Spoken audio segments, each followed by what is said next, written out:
keluarga kerajaan. Wow, saya melihat wajah-wajah yang bersuka cita dan bersemangat untuk memuji Tuhan hari ini. Haleluya. Mari bangkit dari tempat duduk saudara, berikan sapaan salam untuk saudara kita kanan, kiri, depan, belakang.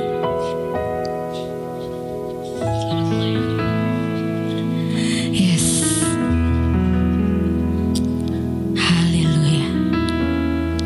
Sebab Tuhan itu baik, bahwasanya untuk selama-lamanya kasih setianya, dan hanya Engkau Tuhan yang layak dipuji dan layak disembah. Kami ada di tempat ini Tuhan, kami menyembah Tuhan lebih lagi, memuji nama-Mu, sebab hanya Engkau yang layak terima segala hormat, pujian dan syukur.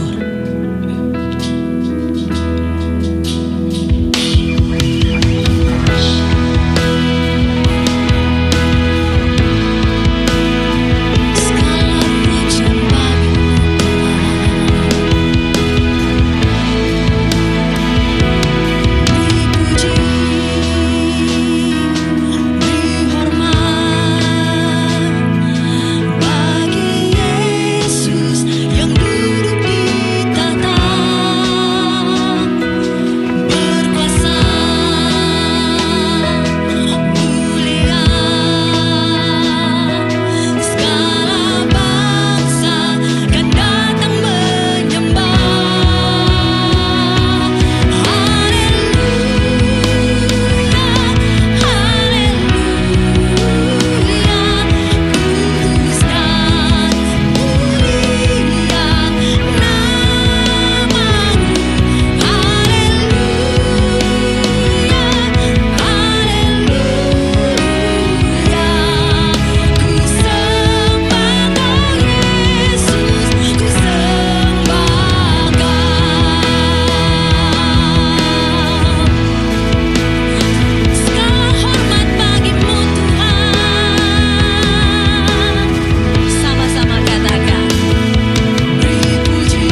Sebab hanya Engkau yang layak dipuji dan layak disembah Bapa.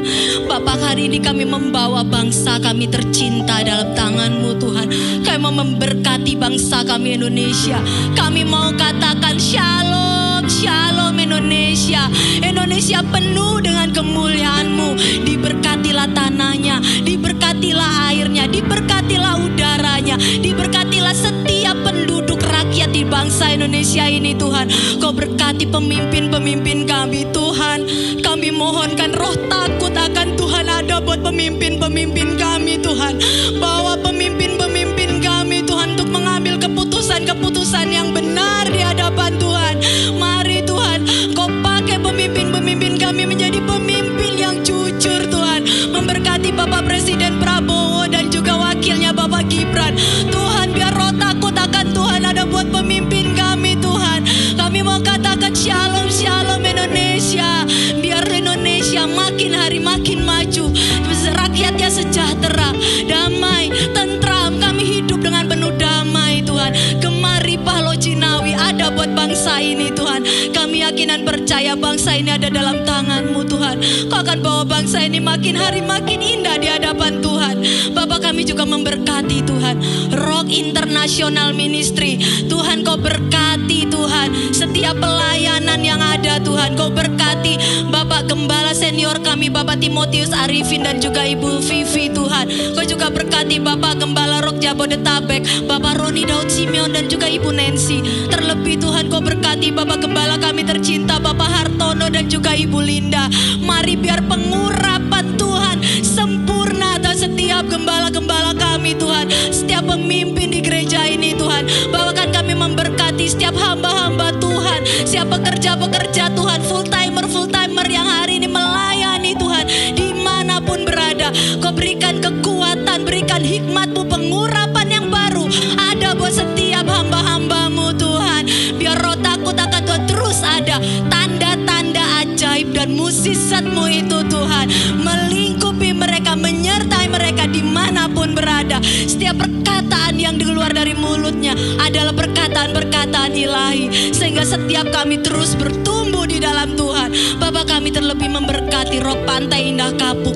Mari Kau berkati Tuhan setiap jemaat Tuhan. Biar kami terus bertumbuh baik secara kuantitas maupun secara kualitas. Kami semakin lekat dengan Tuhan. Dan biarlah pemahaman yang benar akan Tuhan ada buat setiap kami, agar setiap langkah hidup kami menyenangkan hati Tuhan. Bawa kami makin hari makin dekat dengan Tuhan, makin hari makin lekat dengan hati-Mu Tuhan. Terima kasih Tuhan, terima kasih. Sebab itu hari ini Tuhan, Tuhan lebih lagi, memuliakan Tuhan lebih lagi. Bahkan dalam keadaan apapun, kami mau tetap katakan Tuhan Yesus baik. Di dalam nama Tuhan Yesus kami berdoa dan mengucap syukur. Mari yang siap memuji Tuhan lebih lagi sama-sama katakan amin. Haleluya. Seberapa kita yang percaya bahwa Yesus Allah yang berkuasa? Lambaikan tanganmu. Haleluya.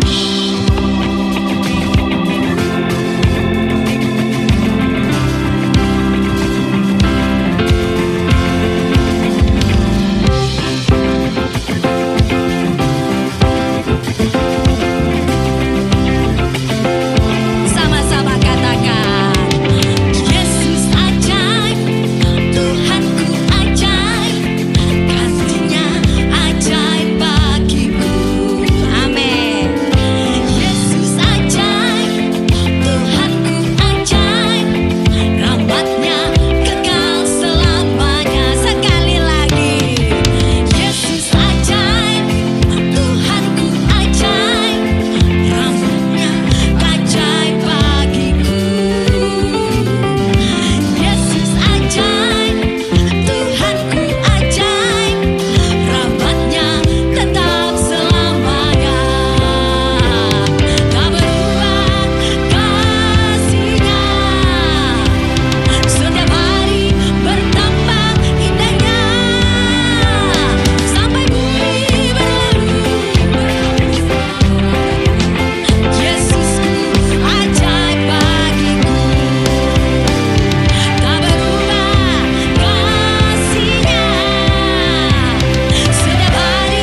Sebelum duduk, berikan salam kanan kiri saudara, katakan, kasih setia Tuhan tidak pernah berubah dalam hidup kita. Amin.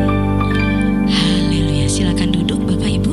Kita akan mendengarkan suara gembala senior kita.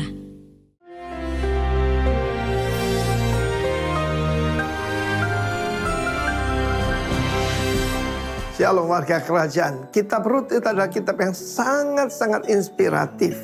Bagaimana berubah dari emptiness kepada fullness daripada janji Tuhan. Nah, kita melihat pada waktu minggu yang lalu saya sampaikan bagaimana Orpa, menantu daripada Elimelek dan Naomi, mengambil keputusan yang dia pikir ya itu cari aman. Dia kembali kepada rumah orang tuanya dan tinggal tetap di Moab. Tetapi setiap orang yang beriman harus berani jadi risk taker.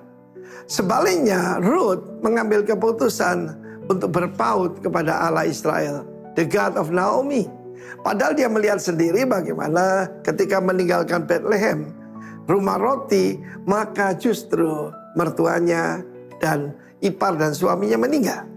Tetapi dia mengambil keputusan yang sangat menentukan, bahkan bukan cuma dirinya sendiri. Dan terakhir bahkan dia menurunkan kings, raja-raja. Dari silsilah Yesus ada 5 wanita di sana, yang di tengah ini adalah Ruth, Tamar, Rahab, Ruth, lalu kemudian istri Uria. Sebetulnya saya disebut istri Uria dan Maria. Dan semuanya berani mengambil keputusan yang tepat sekali. Nah, sebagai contoh sekarang bagaimana keluar daripada keadaan yang terpuruk itu. Banyak orang punya yaitu pola pikir fatalisme. Kelihatannya noble ya, kita mesti menerima saja. No, rencana Tuhan adalah rencana shalom, rencana damai sejahtera. Tidak ada rencana penderitaan, rencana kehancuran, rencana kebinasaan, tidak ada. God is a God of the saving cry. Allah yang mendengar cerita umatnya. Dan kita lihat dalam pasal kedua, kalau kemarinnya itu be decisive, jadilah pengambil keputusan, harus ngambil decision. Seperti saya katakan, decisionmu hari ini menentukan masa depanmu. Yang kedua ini adalah be diligent, jadilah rajin. Jangan ada yang fatalisme, ini memang sudah nasib saya. Yang paling menyedihkan di Bali, saya pernah pergi ke satu desa yang isinya semua pengemis. Mereka yakin bahwa memang mereka sudah tentukan untuk jadi pengemis. Kalaupun mereka kembali ke sana, profesinya cuma satu, yaitu pengemis. No, kita tidak dipanggil jadi pengemis. Dan karena itu bangsa-bangsa ini perlu mendengar Yesus yang jadi miskin supaya kita jadi kaya. Terserah orang mau menuduh saya apa, itu firman Tuhan. Dan firman Allah berkata, dia mengambil keputusan cleaning. Cleaning itu mengambil sisa-sisa yang tercecer. Daripada kalau orang kaya itu ternyata dikatakan have to be in the field of Boaz. Bukan disebutkan kebetulan, happen. Saudara, itu pimpinan Roh Kudus. Kenapa? Dia menghormati orang tuanya. Dan dia minta izin pada mertuanya yang miskin. Kalau mertua kaya banyak yang mau baik, saudaraku. Dan di sana dia bekerja dari sampai malam tanpa istirahat. Dan itu menarik perhatian daripada the master, yaitu Boaz. Firman Tuhan dikatakan Boaz is a mighty man of wealth. Gibor Israel, seorang yang punya karakternya hebat. Dan saudaraku, Boaz gambaran Yesus. Ruth itu gambaran saudara dan saya. Dan firman Allah mengatakan Ruth itu artinya friendly. Kalau saudara mau berhasil dalam hidup ini, you must be friendly. Tentu saja saudaraku, apalagi kita orang miskin, you must be friendly. Dan ada orang, kita memerlukan bantuan orang lain. Karena itu be diligent. Dia bekerja dengan rajin. Bekerja dengan tanganmu, dan Tuhan akan memberkati engkau. Sudah begitu banyak contohnya. Contohnya lain kali ya. Sekarang tentang Ruth, the Moabite, janda Moab. Dan berakhir sebagai apa? Nenek daripada King David. God bless you. Amin.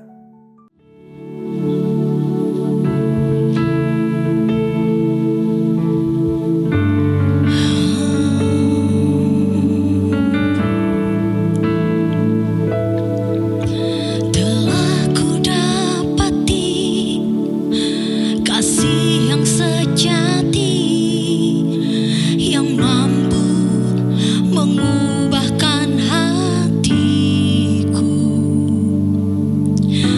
Kasih yang kau beri jauh melebihi segalanya di dalam hidupku.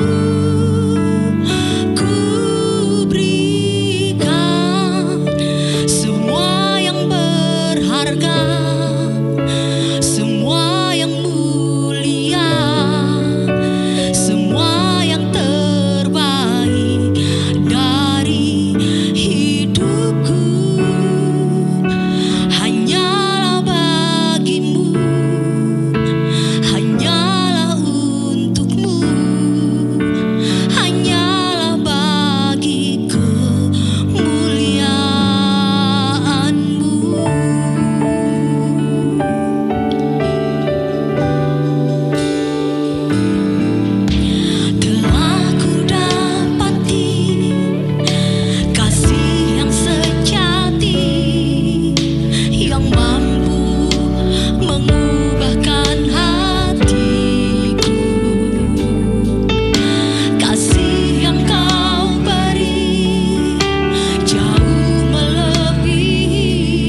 kesempatan yang selalu Kau berikan kepada kami, supaya kami dapat beribadah menyembah Engkau, Yesus satu-satunya Tuhan dalam hidup kami.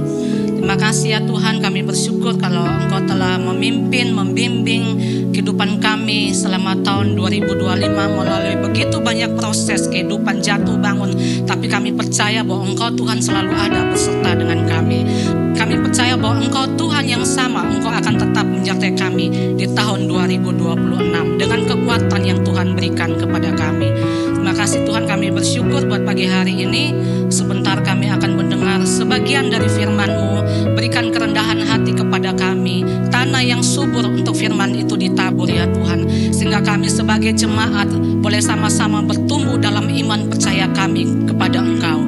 Terima kasih Tuhan, kami bersyukur. Mari Roh Kudus bekerjalah di tengah-tengah kami. Dalam nama Tuhan Yesus kami berdoa dan kami mengucap syukur. Amin. Shalom, selamat pagi Bapak Ibu yang terkasih. Gimana kabarnya? Masuk tahun 2026. Luar biasa, puji Tuhan ya. Ada yang semangat, ada yang biasa-biasa aja gitu kan. Seperti tahun-tahun kemarin gak ada apa-apa sih, semuanya biasa-biasa aja. Tapi kita sadar nggak sadar, semuanya biasa-biasa aja. Kalender di dunia ini semakin hari tahun semakin bertambah, dan kita merasa bahwa kehidupan kita rutinitas seperti biasa-biasa aja. Tapi kita harus tahu bahwa kalender di surga berbeda ya. Semakin hari semakin berjalan menuju penggenapan apa yang sudah dinubuatkan dalam Alkitab. Jadi kita siap apa nggak siap, kita harus tahu bahwa yang difirmankan Tuhan di dalam Alkitab, Tuhan segera datang, itu akan segera terjadi dan waktunya semakin dipercepat. Oke, pagi hari ini saya mulai dengan kesaksian aja. Beberapa tahun yang lalu, udah agak lama sih, Kelapa Gading itu sering mengalami banjir. Ya, jadi setiap tahun itu kami pasti kebanjiran. 3-4 hari kami nggak bisa kemana-mana, selalu terkurung di dalam apartemen ya. Yang tinggal di Kelapa Gading pasti tahu ya. Setiap tahun itu udah jadi langganan. Suatu waktu, ini kejadiannya udah lama, tapi saya pikir ini suatu pembelajaran yang Tuhan berikan kepada saya dan saya mau bagikan kepada Bapak Ibu. Suatu waktu itu Pak Hartono dia masih menjadi full timer di Rock Center waktu itu, kantornya di Menara Gracia. Ya, nah jadi pagi itu rutin Pak Hartono berangkat pergi ke kantor, dan itu mulai hujan, sudah mulai musim hujan tetapi belum banjir.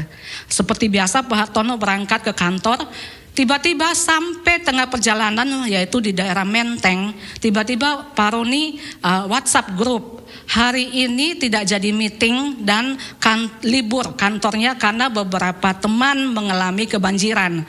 Jadi Pak Hartono Pulang begitu Pak Hartono sampai di daerah daerah Perintis Kemerdekaan, yang tahu Kelapa Gading, Perintis Kemerdekaan, tiba-tiba itu banjir sudah tinggi, kurang lebih sepinggang.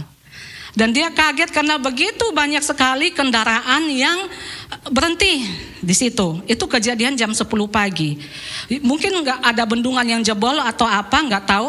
Oh, nanti aja, kalau udah bisa nanti aja ya. Mungkin ada bendungan yang jebol apa nggak tahu, tiba-tiba sudah sepinggang. Dan Pak Hartono kabarin saya, Lin belum bisa pulang karena banjir dan banyak kendaraan yang mogok di situ. Truk, bis, sepeda motor banyak sekali. Itu kejadian jam 10, jam 11, jam 12 saya tanya kabar gimana, belum ada pergerakan sama sekali, bahkan banjir semakin tinggi katanya. Bahkan mobil-mobil yang besar itu pun gak berani lewat katanya.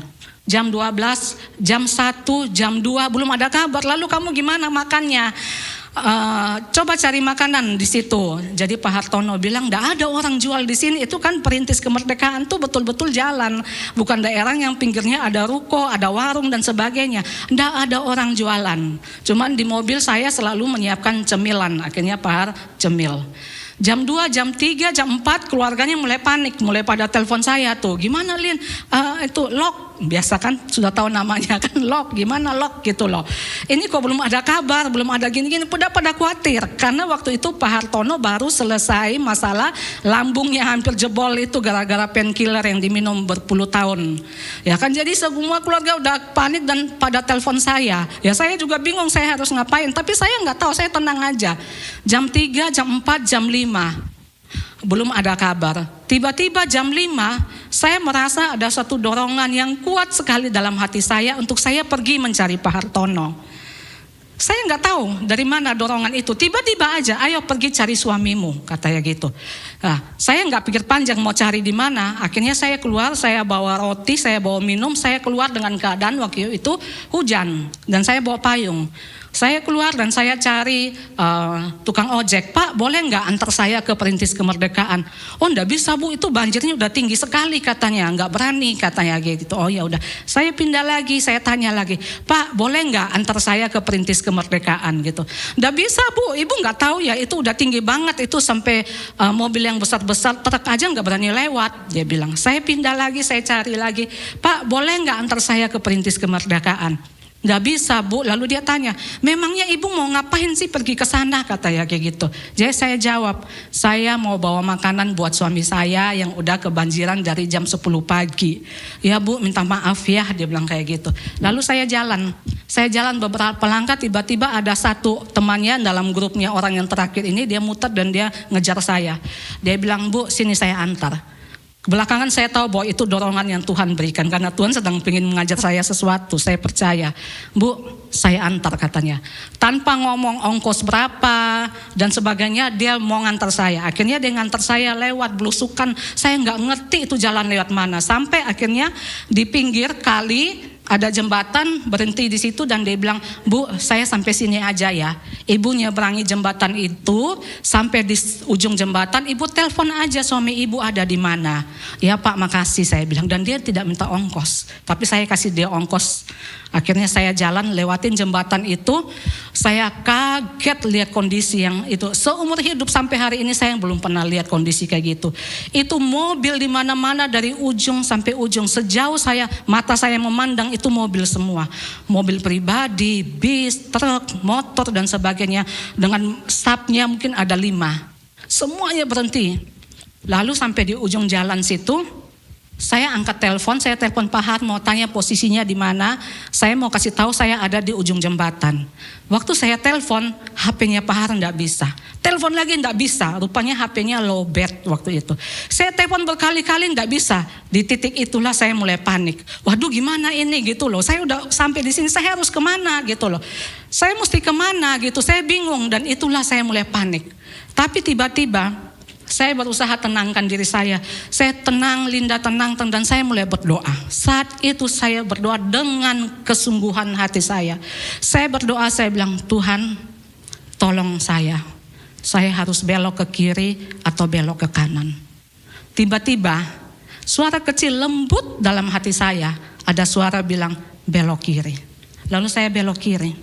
Apa yang terjadi Bapak Ibu?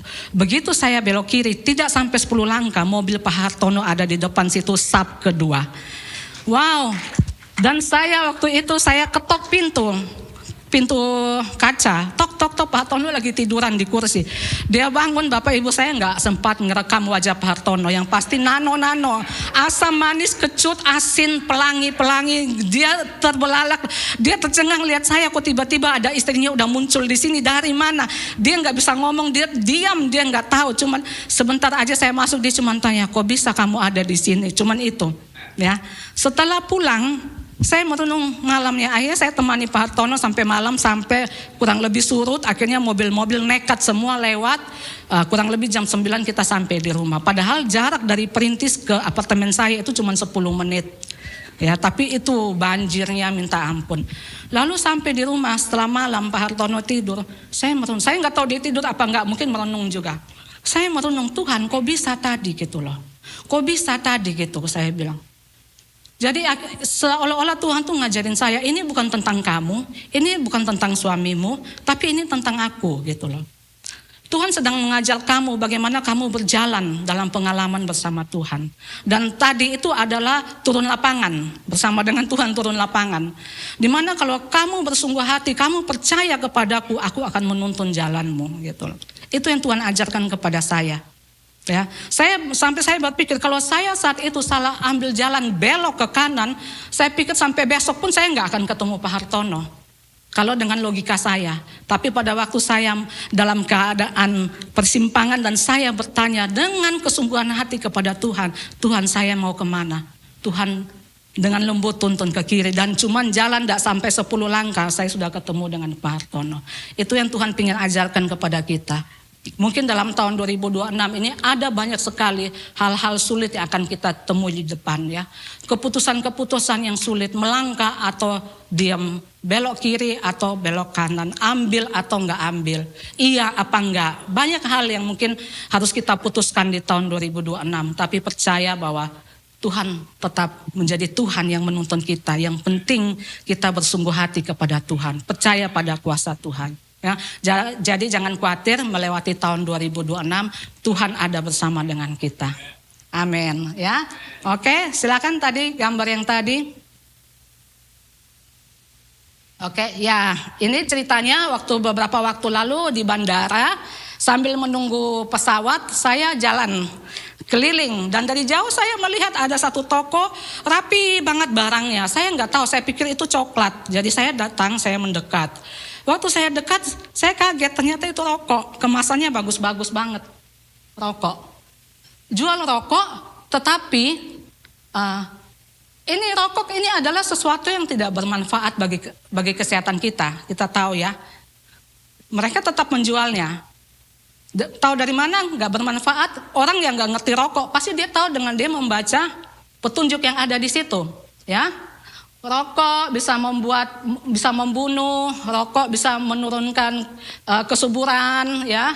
Rokok bisa menurunkan kesehatan, bisa mengakibatkan tersumbatnya pembuluh darah dan sebagainya.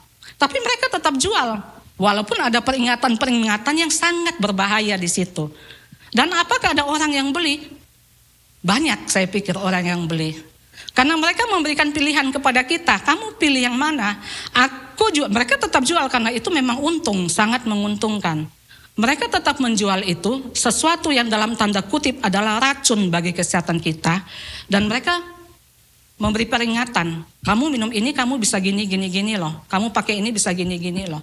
Bahkan ada gambar ya yang orang yang ininya bolong, tahu kan pelang yang ininya bolong. Tetapi banyak orang kan yang tetap juga milih untuk dia membeli dan dia mengisap rokok. Mereka memberikan pilihan kepada kita. Kita yang harus bisa memilih dengan bijaksana. Mungkin bagi sebagian orang dia mengabaikan peringatan itu. Yang penting aku bisa menikmati ya. Tapi dia nggak mikir jangka panjang bagaimana dengan keluarga kalau dia sakit, kondisi keluarga, istri, anak atau orang tuanya menderita ya. Dia nggak mikir itu, yang penting itu menyenangkan bagi saya. Tapi mungkin ada beberapa orang waktu dia membaca itu dia tersadar, oh iya, kalau aku kayak gini, kedepannya aku kalau kayak begini, aku sakit gimana keluargaku. Sedangkan aku adalah tukang punggung keluarga. Dan dengan kebijaksanaan mungkin dia akan berhenti. Ya, jadi ini pilihan bagi kita. Kita mau pilih yang mana? Orang memberi pilihan kepada kita. Kita milih sakit atau kita milih sehat. Ya. Kita milih kehidupan atau kita milih kematian, pilihan ada di tangan kita. Intinya gitu kan. Nah sekarang kita masuk tema hari bulan ini Januari ya, silakan next. Ulangan 30 ini ayat di permulaan tahun dan selama bulan Januari ini ayat ini yang akan muncul terus menerus ya. Dan ini ayo kita serius dengan hal ini. Ulangan 30. Aku memanggil langit dan bumi menjadi saksi terhadap kamu pada hari ini. Kepadamu kuperhadapkan kehidupan dan kematian, berkat dan kutuk. Pilihlah kehidupan supaya engkau hidup, baik engkau maupun keturunanmu. Dengan mengasihi Tuhan Allahmu, mendengar suaranya dan berpaut padanya, sebab hal itu berarti hidupmu dan lanjut umurmu untuk tinggal di tanah yang dijanjikan Tuhan dengan sumpah kepada nenek moyangmu, yakni kepada Abraham, Ishak dan Yakub untuk memberikannya kepada mereka. Ayat ini adalah kitab Ulangan itu yang menyampaikan hal ini adalah Musa. Dengan perintah Tuhan, Musa menyampaikan kepada orang Israel. Setelah 40 tahun mereka berputar-putar di padang gurun dengan banyak drama yang terjadi selama 40 tahun. Akhirnya sampailah mereka di penghujung perjalanan seberang sungai Yordan, di mana Tuhan tidak mengizinkan Musa untuk masuk ke dalam tanah perjanjian. Ya, kita udah tahu. Jadi sampai disitulah stop perjalanan Musa. Selanjutnya akan dipimpin oleh Yosua. Jadi sebelum mereka masuk ke tanah perjanjian dan sampai batas itu Tuhan Musa memimpin umat Israel. Dia mengumpulkan semua umat Israel dan memberikan nasihat ini kepada mereka dengan perintah Tuhan. Ya, setelah 40 tahun mereka berputar-putar, akhirnya Musa mengatakan, pilihlah kehidupan supaya engkau hidup.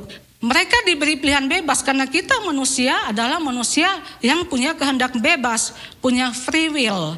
Kita diberikan hak untuk memilih. Jadi di situ dikatakan kamu pilih, kamu mau hidup atau mati, kamu mau berkat atau kutuk. Berkat dan kutuk nanti baca di Ulangan 28, apa itu berkat, apa itu kutuk. Tetapi di tengah-tengah pilihan itu Tuhan memberikan jawaban kepada kita. Pilihlah kehidupan. Jawaban itu sudah diberikan kepada kita. Bahwa kita harus memilih kehidupan. Dengan cara apa? Dengan cara mengasihi Tuhan Allahmu. Ya, tahun ini kita memasuki tahun keputusan. The year of decision. Ya, tahun pengambilan keputusan. Jadi ayat ini, pasal ini, ayat ini muncul, disampaikan kembali kepada kita. Kita harus memilih. Dengan apa? Putuskan dengan tegas. Karena apa? Karena kedatangan Tuhan sudah tidak lama lagi. Jadi ayat ini disampaikan kepada kita. Hari ini kita putuskan dengan tegas. Ya. Kalau kita lihat ya, beberapa tahun yang lalu jarang sekali hamba-hamba Tuhan tuh ngomong tentang akhir zaman. Ada 1-2 ya yang konsisten menyampaikan tentang kedatangan Tuhan, tentang akhir zaman dan sebagainya. Tapi kalau kita lihat mulai tahun 2025, kalau kita perhatikan YouTube, hampir semua hamba Tuhan, gereja manapun, denominasi manapun, semuanya menyampaikan firman tentang kedatangan Tuhan, tentang akhir zaman. Berarti ini adalah suatu konfirmasi bagi kita bahwa memang kita sudah nggak bisa main-main lagi ya. Kita jangan melihat kalender dunia, kita melihat kalender surga yang semakin hari semakin menuju penggenapan. Oke? Nah, dari ayat ini hari ini saya mau kita belajar ya. Apa sih yang harus kita putuskan di tahun 2026 ini? Permulaan tahun ya, awal Januari, apa yang harus kita putuskan? Kehidupan apa yang harus kita putuskan di tahun 2026? Ya, yang pertama, silakan. Yang pertama, putuskan dengan tegas kepada siapa kita beribadah. Sudah yakinkah? Mungkin kita bertanya, loh Bu Linda, kalau kita di sini hari Minggu kita ada di sini berarti kita beribadah kepada Tuhan Yesus. Enggak perlu dipertanyakan lagi. Tapi apakah benar? Kita lihat 40 tahun bangsa Israel. Kadang-kadang waktu kita membaca ya, kita bisa sebel kan. Tuhan, maksudnya gini, sesulit itukah mereka untuk mempercayai Tuhan dengan segenap hati, jiwa dan pikiran mereka sampai membutuhkan waktu 40 tahun bagi bangsa Israel. Untuk Tuhan melihat kesetiaan mereka kepada Tuhan. Perlu waktu 40 tahun. Kita lihat bangsa Israel, mereka sering sekali berubah setia kepada Tuhan. Walaupun Tuhan sudah melakukan banyak hal dalam kehidupan mereka. Selalu bersungut-sungut, selalu berubah setia, selalu mencari Allah yang lain. Ya, mungkin kita pun juga tanpa kita sadar kita juga seperti bangsa Israel. Kita sudah berapa puluh tahun kita beribadah kepada Tuhan. Tapi yakinkah kita bahwa Yesus satu-satunya Tuhan penguasa atas hidup kita? Yakinkah kita? Atau masih ada Allah-Allah yang lain yang ada di dalam hidup kita? Ya, jadi hari ini ayo evaluasi diri kita. Kepada siapa kita beribadah? Kita buka ayat selanjutnya. Yosua 24. Oleh sebab itu, takutlah akan Tuhan dan beribadahlah kepadanya dengan tulus, ikhlas dan setia. Jauhkanlah Allah yang kepadanya nenek moyangmu telah beribadah di sungai Efrat dan di Mesir, dan beribadahlah kepada Tuhan. Tetapi jika kamu anggap tidak baik untuk beribadah kepada Tuhan, pilihlah pada hari ini kepada siapa kamu akan beribadah. Allah yang kepadanya nenek moyangmu beribadah di seberang sungai Efrat, atau Allah orang Amori yang negerinya kamu diami ini. Tetapi aku dan seisi rumahku, kami akan beribadah kepada Tuhan. Lalu bangsa itu menjawab, jauhlah daripada kami, meninggalkan Tuhan untuk beribadah kepada Allah yang lain. Ya, putuskan bahwa aku dan seisi rumahku, kami akan beribadah kepada Tuhan. Yakinkan diri kita bahwa kita hanya beribadah kepada Tuhan, Yesus Kristus yang telah menyelamatkan kita. Setelah kita mengambil keputusan, ya Tuhan aku yakin, pulang renung, evaluasi diri, sudah belum? Lalu kita tunjukkan dengan apa? Dengan tindakan, dengan perbuatan. Ya, sesuatu komitmen keputusan yang kita ambil tuh pasti ada ditunjukkan, ada buah-buah yang kelihatan dalam kehidupan kita. Buah yang paling gampang aja yang bisa kita lihat adalah kamu beribadah dan kita beribadah dengan Tuhan, kepadanya dengan tulus, ikhlas, dan setia. Sudahkah kita beribadah kepada Tuhan dengan tulus, ikhlas, dan setia? Hal paling kecil, saya pikir tahun 2026 ini kita harus banyak berubah ya. Kalau memang kita memutuskan, ya Yesus Tuhan, Engkau satu-satunya Tuhan Juru Selamat dalam hidupku. Aku hanya menyembah Engkau saja. Aku hanya percaya kepada Engkau saja. Tunjukkan dengan sikap kita, salah satunya apa? Keseriusan kita dalam beribadah. Dengan apa? Tulus, ikhlas, dan setia. Itu bukti nyata yang bisa kita lihat, ya kan? Bagaimana kita datang beribadah kepada Tuhan di rumah Tuhan setiap hari Minggu? Masih terlambat apa enggak? Ya. Ini nasihat ya, saya ibu gembala dan saya menasehati anak-anak di tempat ini. Kadang-kadang saya sama Pak Hartono itu, kita tuh sampai nggak sungkan hati kalau setiap kali Pak Roni datang di sini dan berkhotbah, dan yang selalu ditegur pertama adalah keterlambatan jemaat ya waktu beribadah. Itu udah bertahun-tahun ya. Kami sudah nggak tahu harus ngomong bagaimana ya kan. Lalu kalau ada hamba Tuhan yang berkhotbah di sini, begitu dia datang, pujian penyembahan noleh ke belakang. Ya, sebentar lagi noleh ke belakang. Ini kursinya masih kosong semua nih. Noleh lagi ke belakang, ya kan? Lalu kalau waktu saya sama Pak Hartono ngajak makan, ngomongnya gini, Pak tadi pagi itu gereja masih sepi ya katanya. Tapi waktu saya berdiri di mimbar, udah penuh katanya.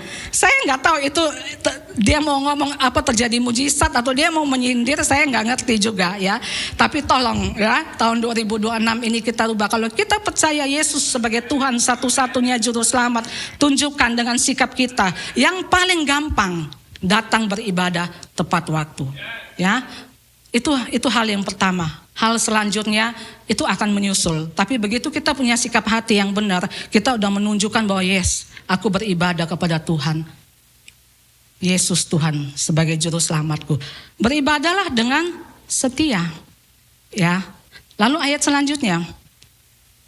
Karena mata Tuhan menjelajah seluruh bumi untuk melimpahkan kekuatannya kepada mereka yang bersungguh hati kepada Dia. Suatu waktu saya lihat YouTube ya, itu udah agak lama. Tapi ini YouTube luar ya. Jadi ada orang-orang yang mereka melakukan survei terhadap gereja di luar ya. Gereja-gereja waktu itu banyak. Amerika dulu kan gerejanya bisa sampai ribuan kan. Sekarang aja mereka gereja banyak yang dijual karena sudah nggak ada pengikut lagi. Jadi mereka ngadakan survei ke gereja-gereja. Mungkin mereka pakai kamera tersembunyi, saya juga nggak tahu. Jadi mereka berjalan dari belakang sampai ke depan dengan kamera dan mereka melihat apa yang jemaat lakukan selama ibadah berlangsung. Khususnya pada waktu firman Tuhan disampaikan. Dan mereka mulai berjalan dari belakang sampai depan. Lalu itu kamera di-shoot kepada jemaat-jemaat kiri dan kanan. Ada yang beribadah dengan sungguh-sungguh, tapi ada yang main HP ya, balas pesan WhatsApp. Ada yang lagi buka medsos, ada yang lagi main game, ada yang lihat pergerakan saham di tengah-tengah ibadah. Apakah itu menunjukkan bahwa kita sungguh-sungguh beribadah kepada Tuhan? Dan Tuhan katakan bahwa Tuhan akan melimpahkan kekuatannya kepada mereka yang bersungguh hati terhadap Dia, bersungguh hati.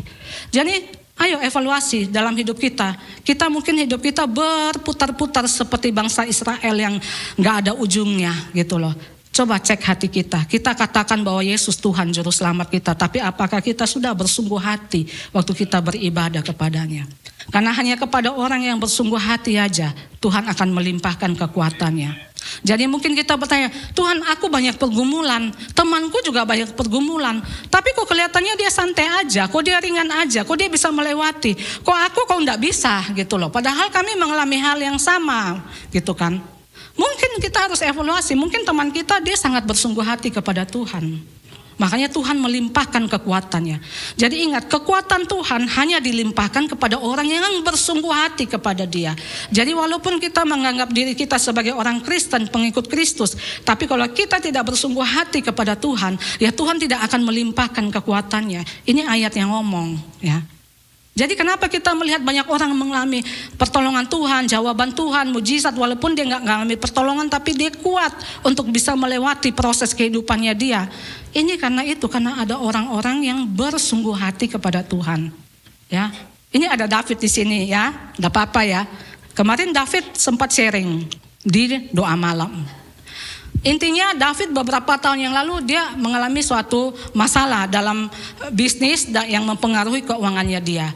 Dan membuat dia sangat stres sekali gitu kan. Itu beberapa tahun yang lalu sebelum pandemi ya kan. Jadi membuat dia stres sampai kadang-kadang pikiran-pikiran yang nekat itu muncul dalam dirinya dia. Buat apa aku hidup kalau kayak gini, menanggung beban yang terlalu besar. Tapi dia tetap setia melayani Tuhan, di Rocky, datang gereja, ibadah. Walaupun kadang-kadang waktu dia berdoa, Tuhan tolong aku percaya kepadamu. Sepertinya seolah-olah itu kosong, dalam dirinya itu kosong gitu kan. Tapi dia terus lakukan itu. Sampai satu waktu dia pulang ke rumah dan dia baca firman. Tiba-tiba ada satu ayat firman yang bicara kepada David. Ayat firman yang itulah yang akhirnya menguatkan David untuk terus David bangkit bersemangat dan melewati prosesnya dia. Karena apa? Bersungguh hati untuk mencari Tuhan. Sampai hari ini dia udah lewat ya, selesai masa proses itu.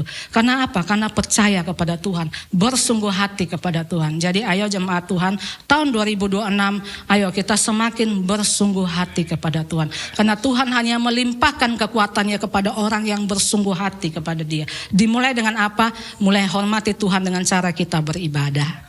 Oke? Ya, selanjutnya apa yang harus kita tegaskan? Putuskan dengan tegas untuk hal-hal yang bersifat rohani dan berdampak kekekalan. Putuskan dengan tegas semua hal-hal yang bersifat rohani, semua hal-hal yang berdampak kekekalan. Karena apa? Kita nggak boleh tunda-tunda lagi. Mengapa kita nggak boleh tunda-tunda? Jangan menunda-nunda. Kenapa? Karena waktu kita terbatas. Ya, jadi kita jangan tunda-tunda. Waktu kita terbatas. Terbatas dalam hal apa? Ya, usia kita terbatas di muka bumi ini. Yang kedua terbatas dalam hal apa? Ya, karena kedatangan Tuhan sudah dekat. Waktu terbatas. Silakan ayat, mungkin ada ayat ya.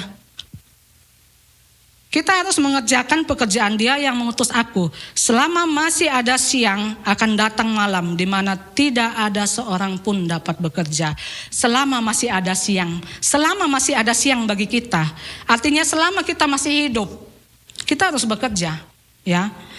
Karena akan datang malam. Malam itu bicara tentang kematian. Malam itu bicara tentang kedatangan Tuhan. Tidak ada seorang pun dapat bekerja. Jadi jangan tunda-tunda karena waktu kita terbatas. Ya. Kalaupun Tuhan belum datang kembali karena masih belum tahu tepatnya kapan. Tapi waktu Tuhan atas kita pribadi, kita nggak ada yang tahu, ya kan? Kita sering yang mengalami kehilangan orang-orang yang terkasih pasti ngerti hal ini. Ya kan? Kita yang sering melayani di rumah duka, kita sangat paham hal ini. Ya, hari ini Bu Untari saya lihat di kalender dia ulang tahun, ya benar ya. Tapi nggak mungkin kita ngucapin dia udah di surga, ya. Jadi saya merenung jemaat kita, saya sampai hari ini masih tetap mengingat orang-orang yang bersama dengan kita yang sudah Tuhan panggil, ya. Bu Untari, Pak Malden, Pak Liman, Pak Anderson. Kadang-kadang waktu saya bangun tengah malam itu, tiba-tiba saya kepikiran mereka. Saya ingat mereka, atau pagi-pagi waktu saya lagi nganggur-nganggur, tiba-tiba atau pas buka-buka itu ya galeri, teringat orang-orang yang sudah mendahului kita, ya kan? Itu membuktikan bahwa waktu kita di bumi ini sangat terbatas. Mau kita isi apa dengan waktu yang terbatas? Mau sakit hati terus menerus? Mau marah terus menerus? Mau benci terus menerus? Mau sampai kapan? Waktu itu sangat terbatas. Saya paling ingat tuh, mungkin teman-teman yang lama kenal ya, Himawan, Kohim ya. Kohim itu adalah dulu guru Rocky waktu kita masih di bawah. Waktu gereja di bawah, dia guru Rocky, lalu akhirnya buka Pluit tidak ada orang, lalu dia pamit ke kita. Pak Hartono, kena PIK sudah banyak orang, jadi saya pamit, saya mau bantu di Pluit, dia bilang gitu. Oke, silakan. Tapi boleh nggak Pak, setiap pagi sebelum ke Pluit saya ikut doa pagi dulu di PIK. Kita dulu doa pagi di ruang ruko yang kita sewa itu di atas ATM ya. Jadi dia pagi datang ke sini, lalu dia pergi ke Pluit pelayanan. Suatu waktu tiba-tiba WhatsApp kita, Pak Tono doakan saya ya, saya didiagnosa kanker. Dia bilang kayak gitu. Doakan, dia bilang oke. Jadi kita doakan, kita tanya kabarnya dan sebagainya. Lalu lama kita nggak ada kontak dan lama nggak ada datang ke PIK waktu itu. Tiba-tiba suatu waktu dia telepon Pak Hartono, dia panggil Ko Hartono, saya lagi di rumah sakit katanya dengan napas tersenggal-senggal waktu itu. Akhirnya datanglah saya sama Pak Hartono ke rumah sakit. Waktu kita datang dia udah dipasang ini oksigen, tersenggal-senggal. Ngomong napasnya tersenggal-senggal kayak orang capek, sesak napas, dan dia harus pasang ventilator. Tapi dia tidak mau dipasang ventilator. Satu hal yang sampai hari ini saya ingat, dia ngomong kepada Pak Hartono seperti kayak gini, Pak Hartono, nanti kalau saya udah sembuh, saya sudah keluar rumah sakit, Ko Hartono masih izinkan saya enggak untuk berdoa pagi di PIK? Dia bilang, saya sangat rindu doa pagi di PIK. Jadi Pak Hartono bilang, silakan kamu tetap keluarga kita, kapanpun kamu, jangankan berdoa, kamu mau datang beribadah pun enggak apa-apa. Oke, terima kasih Ko Hartono, dia bilang kayak gitu. Akhirnya besok kami datang lagi, dia udah dipasang ventilator sampai meninggalnya. Ya. Kadang-kadang saya berpikir, saya bertanya kepada tuh masih muda waktu meninggal, anaknya aja kalau nggak salah berusia 3 atau 4 tahun, satu anak 3 atau 4 tahun, masih muda. Orang-orang seperti ini yang punya semangat tapi mereka tidak punya waktu. Mereka rindu melayani Tuhan tapi tidak ada kesempatan, tidak ada waktu. Sedangkan kita yang ada di sini orang-orang yang masih dikasih kesempatan sama Tuhan. Ya, bagaimana kita mempergunakan waktu kita? Jangan ngomong bahwa orang meninggal tuh harus usianya sudah tua, ya kayak Pak Hartono mamanya umur 90 tahun. Enggak. Kita lihat Pak Malden, kita lihat Bu Untari, mereka meninggal usia berapa sih?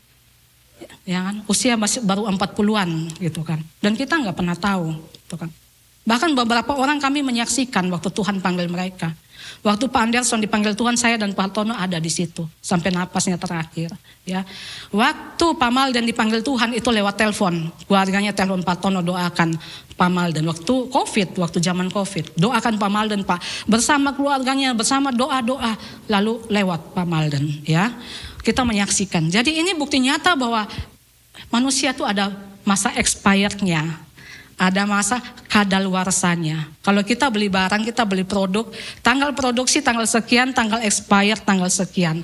Kita tahu tanggal produksi kita, tapi kita tidak pernah tahu tanggal expired kita. Karena itu bisa kapan aja. Ya, jadi jangan hidup seolah-olah kita umurnya panjang atau kita hidup kekal di muka bumi ini. Ada pepatah mengatakan hiduplah seolah-olah besok adalah hari terakhir dalam hidup kita. Jadi kita selalu melakukan yang terbaik bagi Tuhan.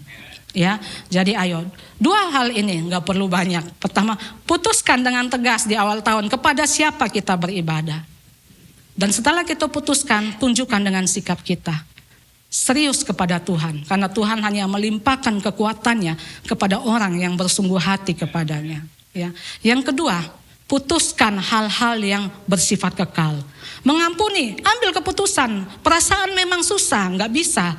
Tapi itu keputusan. Kalau besok Tuhan panggil aku dan aku belum mengampuni, ya kan? Dan Tuhan bilang, barang siapa tidak mengampuni, maka Bapakku yang di sorga juga tidak akan mengampuni. Keputusan, ambil. Berjalan dengan iman. Bukan dengan logika kita, enak aja diampuni. Udah kurang ajar kayak begitu. Kita berjalan dengan logika kita. Tapi kita berjalan dengan iman. Kita percaya, Tuhan bilang barang siapa mengampuni, Tuhan akan mengampuni, berjalan dengan iman, ya. Semuanya perlu iman. Makanya Tuhan bilang iman timbul dari pendengaran dan pendengaran akan firman Kristus. Banyak orang bertanya, sudah dengar firman Pak, Bu, bertahun-tahun, berpuluh-puluh tahun datang ke gereja dengar firman, tapi kenapa iman tidak bertumbuh? Sedangkan Tuhan bilang, firman bilang iman tuh timbul dari pendengaran. Tapi aku dengar firman mungkin udah 100 kali, tapi imanku kok nggak tumbuh-tumbuh. Kenapa? Kenapa iman tidak bisa bertumbuh? Mungkin pertama kali itu kita beribadah tidak bersungguh-sungguh. Jadi kita mendengar asal mendengar. Kita mendengar bukan untuk memahami hatinya Tuhan lewat firman yang disampaikan oleh hamba-hamba Tuhan yang ada di sini. Ya, kita hargai, hormati hamba-hamba Tuhan siapapun yang menyampaikan firman. Saya tahu bahwa menyampaikan firman itu tidak gampang. Ya, saya aja mungkin sudah dari 1 minggu lalu udah mules. Nggak tahu kalau yang lain ya. Aduh gelisah, ini apa nih mau disampaikan ini kira-kira, oh iya walaupun sudah ada ininya outline-nya khotbah begini-begini, tapi kita kalau nggak ada namanya apa ya, feel ya atau apa ya, kayak yang disampaikan itu hambar tuh kita tuh juga merasa nggak enak.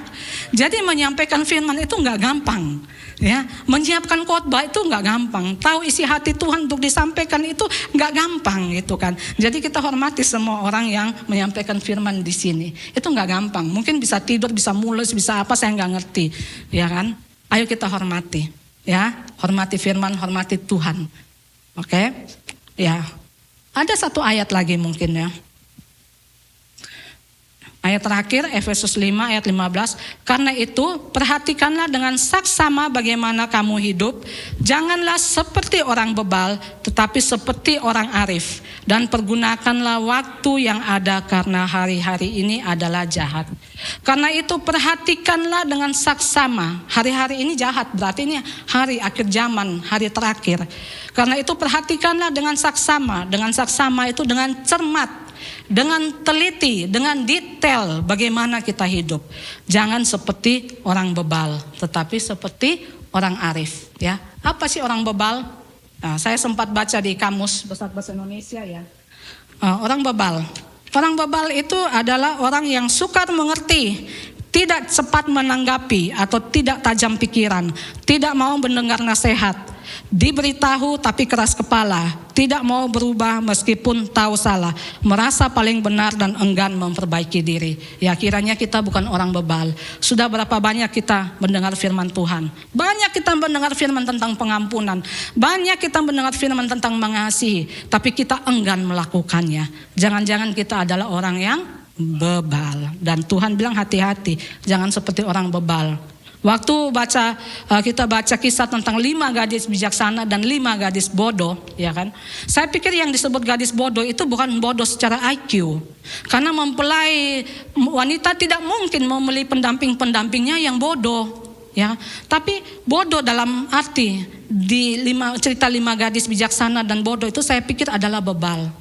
Mereka menolak untuk mempersiapkan diri. Mereka tahu apa yang harus dilakukan tapi tidak mau melakukan. Jadi mungkin mereka lebih ke arah bebal, ya. Jadi ayo kita jangan jadi orang yang bebal. Firman Tuhan sudah sering disampaikan tapi tidak ada perubahan dalam hidup kita. Jangan-jangan kita adalah orang yang bebal, ya. Jadi ayo Bapak Ibu, biarlah iman kita terus bertumbuh, ya. Terus bertumbuh. Semua hal yang disampaikan ini kuncinya satu, yaitu kita mengasihi Tuhan dan kita bertumbuh di dalam iman kita kepada Tuhan, ya. Banyak sekali penghalang supaya iman kita itu bertumbuh. Pertama, yaitu karena kita tidak pernah mendengar untuk memahami, mendengar sekedar mendengar. Yang kedua, mungkin terlalu banyak kekhawatiran dalam diri kita. Ya, seperti benih yang ditabur di tanah yang berbatu-batu. Datanglah kekhawatiran dunia yang menghimpit benih itu sehingga benih itu tidak bisa bertumbuh. Iman kita tidak bisa bertumbuh. Karena apa? Ketakutan. Karena apa? Karena kekhawatiran. Yang berikutnya mungkin masih banyak kebencian yang ada dalam diri kita, yang membuat juga iman kita tidak bisa bertumbuh. Untuk melakukan semua ini kita perlu iman, ya. Minta Tuhan terus tambahkan iman, dan tugas kita adalah kita harus berusaha supaya iman itu bertumbuh. Ya, jadi ini yang saya sampaikan pagi hari ini. Ayo masuk tahun 2026, kita jangan khawatir, kita percaya bahwa Tuhan selalu ada memimpin kita, bersama dengan kita. Kuncinya satu, bersungguh hati kepada Tuhan. Oke, terima kasih, Tuhan Yesus memberkati. Mungkin Pak Hartono mau tambahkan sesuatu, melengkapi.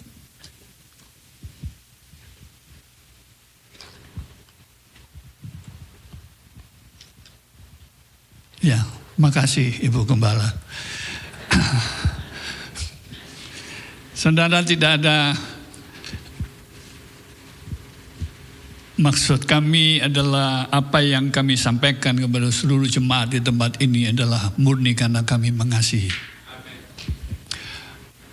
Kalau ditanya kepada kami apa yang jadi rindukan Bapak sama Ibu, saya tidak terlalu minta jumlah kepada Tuhan. Saya minta kepada Tuhan jemaat dewasa serupa dengan Kristus Yesus Tuhan. Just enough. Saya tidak bangga karena untuk ngumpulin angka jumlah. Itu bonus saja. Saya tidak kejar itu. Saya belajar untuk mengejar apa yang Tuhan kejar. Apa yang menjadi ayat acuan Bapak sama Ibu? Tetap Kejadian 1 ayat 26. Kita harus kembali ke sana. Serupa dengan Tuhan. Dan memerintah bersama dengan Tuhan. Haleluya. Jadi 2026, ayo tadi sudah disampaikan. Makin giat. Amin. Makin sungguh-sungguh. Ya, tidak ada cara lain. Ya, makin sungguh-sungguh aja. Ya, fokus saja sama hal-hal yang rohani lebih, amin. Dengan perkara-perkara yang di dalam kita. Makin izinkan Tuhan untuk proses hati kita. Tidak apa-apa, Bapak Ibu, amin. Makin, ayo. Ubah apa lagi di dalam, ubah lagi. Termasuk saya sama istri saya, Bapak Ibu. Ya, Tuhan mau ubah apa ya, ubah lagi lah Tuhan. Apa lagi Tuhan, amin. Ya, jadi ayo selagi Bapak Ibu mengejar goal-goal yang di bumi ini, di kerjaan Bapak Ibu, ya, sekolah, bisnis, ya, seluruh area kehidupan Bapak Ibu, sembari itu dikerjakan, jangan lupa tambahkan hal-hal yang rohani, hal-hal yang bersifat kekal dalam hidup kita. Amin. Terus kejar aja di sana, ya, sambil saudara mempersiapkan warisan-warisan buat anak dan cucu di bumi ini yang terbatas. Jangan lupa ada warisan kekal yang dipersiapkan, ya. Jangan lupa ditambahkan di sana. Haleluya, ya. Jadi itu pesan yang saya pikir hati Tuhan buat seluruh jemaat Tuhan di tempat. Tangkap aja, amin. Tangkap aja. Boleh senyum dengan kami, haleluya. Ya, lagi semangat dengan Tuhan, amin. Tidak usah ngeluh dengan kehidupan, tetap berterima kasih, tetap bersyukur sama Tuhan. Jangan izinkan ngomel, ngeluh, apapun, haleluya. Ya, tetap bersyukur, tetap bersukacita, ibadah-ibadah dengan sungguh-sungguh, berkomunitas dengan sungguh-sungguh, haleluya. Dan saudara menjadi jemaat yang terus saling mensupport, jemaat yang terus saling mendorong untuk maju, untuk giat, haleluya. Ya, bersemangat bersama-sama untuk lihat, ini kok 2 minggu tidak pernah datang teman saya ini. Ayo telepon, gimana kabar kamu? Ayo, ya boleh kami doakan dah, amin. Ya terus dorong, ya bersama-sama kita. Sebab kedatangan Tuhan sudah tidak lama lagi, saudara. Ya, dia akan datang dengan segera. Amin. Mari kita berdoa, persiapkan diri untuk kita akan menerima tubuh dan darah Tuhan.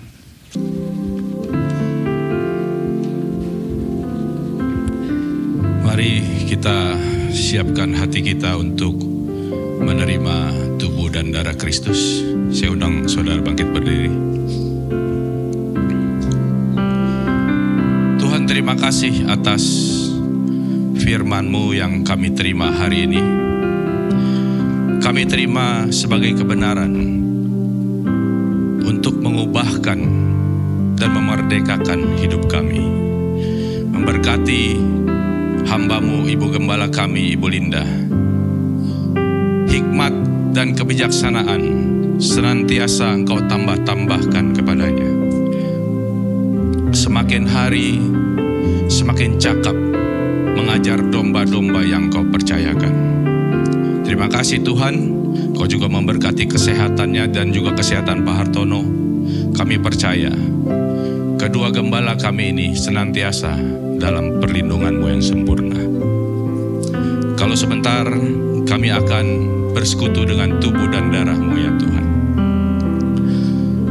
Kami percaya ketika kami bersekutu dengan tubuh dan darah-Mu, ada penambahan. Hikmat kami ditambah-tambahkan, dan juga ada pembaharuan. Iman kami senantiasa diperbaharui. Iman yang semakin mengenal Yesus dan percaya akan pengorbanannya di atas kayu salib. Iman kami semakin hari semakin bertumbuh menjadi kuat, dan karakter kami pun bertumbuh ke arah Kristus. Mari jemaat Tuhan, kita angkat roti di sebelah tangan kanan kita.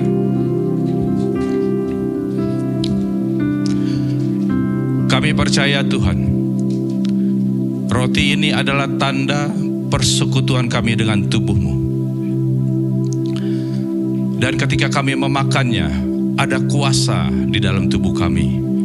Ada begitu banyak manfaat yang luar biasa bagi kehidupan kami ke depan. Percayakah saudara bahwa roti yang kita angkat tinggi dan akan kita makan ini adalah tanda persekutuan kita dengan tubuh Kristus? Makanlah dalam nama Yesus.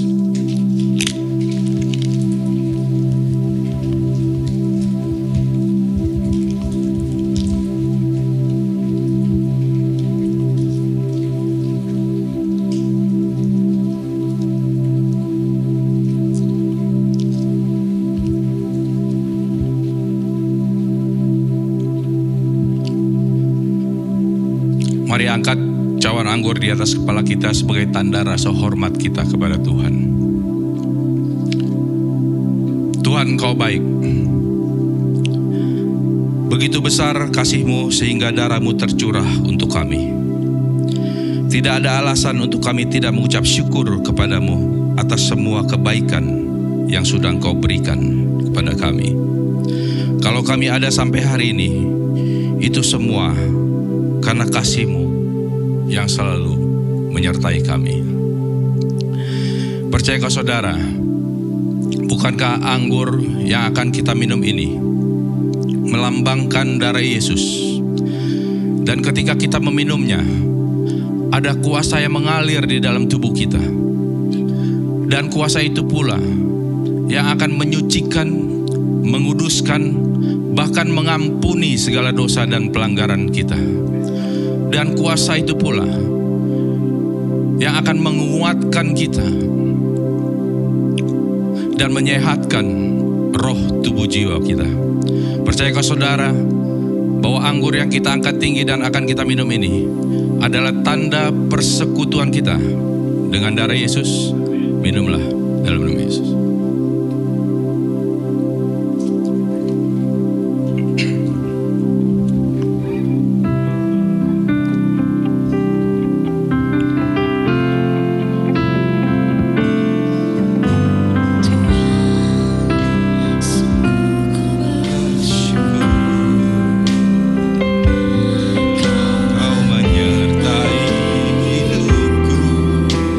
Selama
saja katakan, aku ada.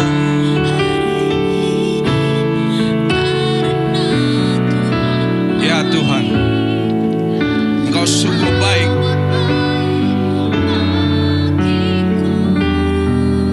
Terima kasih Tuhan.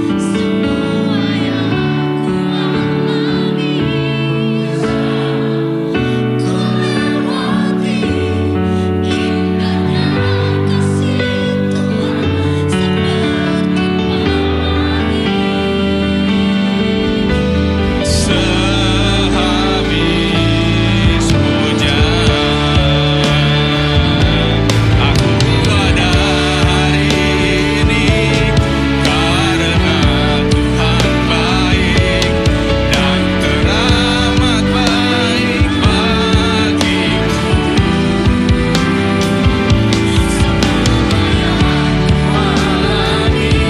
Bersamamu ku lewati indahnya kasih Tuhan, seperti pelangi indahnya kasih Tuhan, seperti pelangi indahnya kasih Tuhan, seperti pelangi. Sehabis hujan. Beri kemuliaan kepada Tuhan. Terima kasih Tuhan, Engkau sudah melayakan kami sehingga kami bisa bersekutu dengan tubuh dan darah-Mu. Kami bersyukur mempunyai Allah seperti Engkau, dan kami berjanji Tuhan, hanya kepadamu lah kami beribadah. Terima kasih jemaat yang percaya bahwa kita sudah bersekutu dengan Tuhan. Sama-sama katakan amin. Kita akan mendoakan anak-anak rogi kita. Mari kita bangkit berdiri bersama-sama. Nanti juga sambut mereka dengan penuh sukacita. Haleluya. Aku inilah anak raja Ya. yang telah ditebus oleh darahnya. Aku mau jadi yang terbaik, hidup suci di hadapan raja. Aku inilah anak raja yang telah ditebus oleh darahnya. Aku mau jadi yang terbaik, hidup suci di hadapan raja. Aku inilah anak raja yang telah ditebus oleh darahnya. Aku mau jadi yang terbaik, hidup suci di hadapan raja. Hidup suci di hadapan raja. Hidup suci di hadapan raja.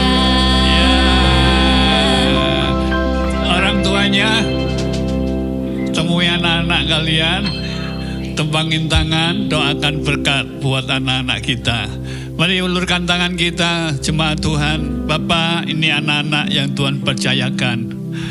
Kami mau serahkan ke dalam tangan-Mu. Di atas mezbah-Mu kami persembahkan mereka. Biar mereka terus bertumbuh dalam takut akan Tuhan. Bertumbuh sehat roh, jiwa, dan tubuh mereka. Terpelihara sempurna. Kasih setia Tuhan akan terus memagari mereka. Perlindungan Tuhan atas anak-anak kami. Dijauhkan dari badai yang jahat. Mereka akan jadi berkat buat generasi mereka. Dalam nama Yesus, dan melakukan kehendak Tuhan bagi generasi mereka. Bapa, kami berkati mereka.